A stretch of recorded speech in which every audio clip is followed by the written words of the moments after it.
The video I would like to do today focuses on my own recovery.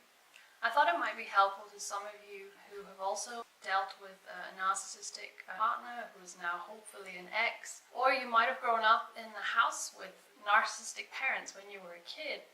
So you know how devastating it can be, and you know all the problems that you probably suffer with now as an adult.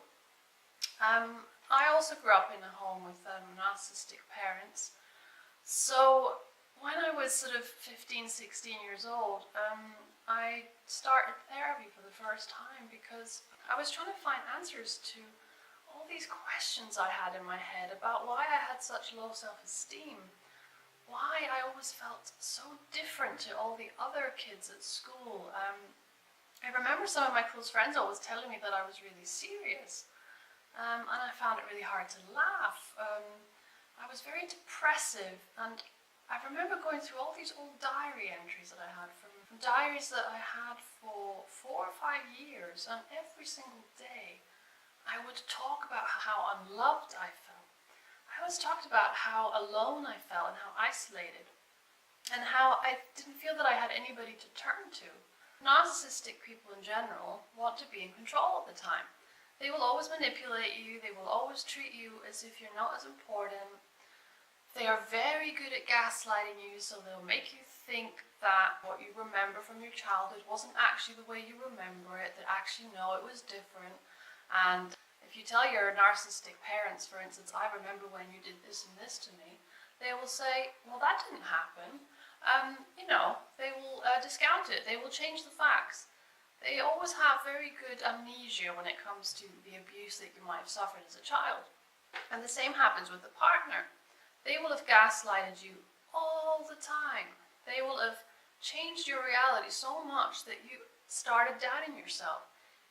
You wouldn't have felt secure in yourself. You would have thought that there's something wrong with you. Every time that you would express how you felt, especially if they were being quite abusive, they would always deny it and they would put the blame back on you. So you would always feel unheard, you would always feel unloved, and your confidence would sort of deteriorate over time the longer you would be with this person. So what I want to talk about today in regards to my recovery is that after years and years and years of talk therapy, which I did, I started when I was quite young, like I said, when I was 15, but I wasn't really ready then to sort of deal with stuff. So I guess my healing journey really started back in 2008 when I suffered a breakdown after a relationship came to an end, and my abandonment trauma was basically re-triggered.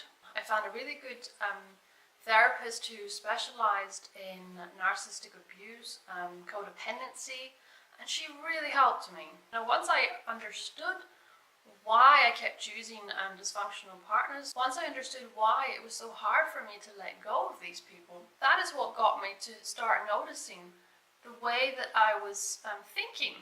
I learned to be a little bit more self-soothing towards myself. And of course there were always things that I would think about. How is it I can't seem to find a partner who wants to be with me, who loves me? Somebody who doesn't have addiction, somebody who doesn't have other problems. Why do I always choose partners that I want to fix? And I mean, that was the role of codependent, I guess, when I was a child. I was always sort of taking on lots of parental roles in my family. So that followed me, into all my relationships. And when I started my recovery journey, the talk therapy was the first thing that helped. CPT was the second thing that helped me very much. And CBT in coaching is also known as CBC, Cognitive Behavioral Coaching. I mean, it's based on the same principles as CBT. It's all about changing the way you think, challenging your sort of unhelpful thinking patterns, and especially when you're extremely depressed and very anxious and you find it very hard to cope day to day, CBT is a lifesaver.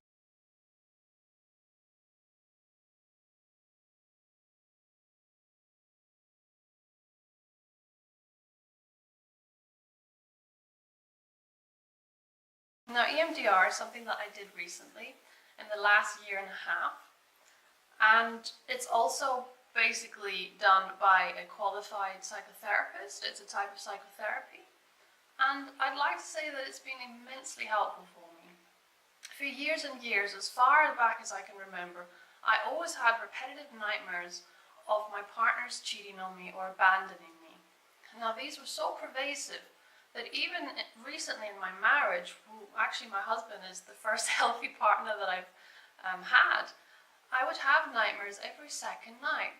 My brain would just process it in a traumatic way again. It would go back to all the trauma, all the previous abandonments, all the previous ended relationships. And I would dream that my partner's going to leave me because we have an argument. It's such a destructive thing to suffer from complex post-traumatic stress. Basically, that's what it is. If you've suffered from narcissistic abuse, child abuse, or domestic abuse, that is what you end up with, complex PTSD. And, that's everything from flashbacks, you're triggered from everything from, someone's tone of voice to a certain look, to a certain touch, a smell. It can be everything. And that happens all the time. And sometimes triggers come out of nowhere and you end up in a flashback and it takes over and you can't control it, you can't change it. It's just a lot of suffering. It's just not great. And so when I did the EMDR, I found it incredibly helpful. And the therapist basically went through it, and we chose 3 of the biggest traumas. So the first one was my abandonment one, because we were trying to tackle the dreams, the nightmares. And part of EMDR is, this rapid eye movement, this thing that happens basically in REM sleep. The more we did the EMDR sessions, I noticed, at the beginning I noticed that there was an increase in the dreams. And of course, sometimes when you do EMDR, because you're kind of opening up an old trauma, you're kind of going into the brain and you're shaking the old trauma up in a way. And then slowly you desensitize, so you slowly try and neutralize the intensity of what you're feeling. And then you replace it with a more positive sort of cognition. So you might think of a trauma and then therapists will ask you to think of something positive that you would rather have in place of that trauma.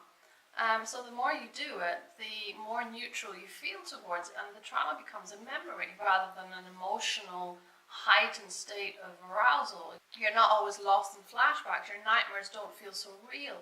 So it desensitizes, it neutralizes, and it's really helpful. And after 2 sessions of EMDR, the dreams completely disappeared. Now I feel so much more secure in the relationship. I don't have this constant abandonment phobia all the time that something's going to happen, he's going to leave. And to be honest, the more secure I have felt in myself and in my partnership with my husband, the more I feel that we're connected, the more intimate the marriage has become, because I'm able to just let go and to trust that this guy loves me and he's with me. It's a wonderful thing. I never thought that I would ever get to a point where I would feel this way about any relationship, but yeah, EMDR is really great for that.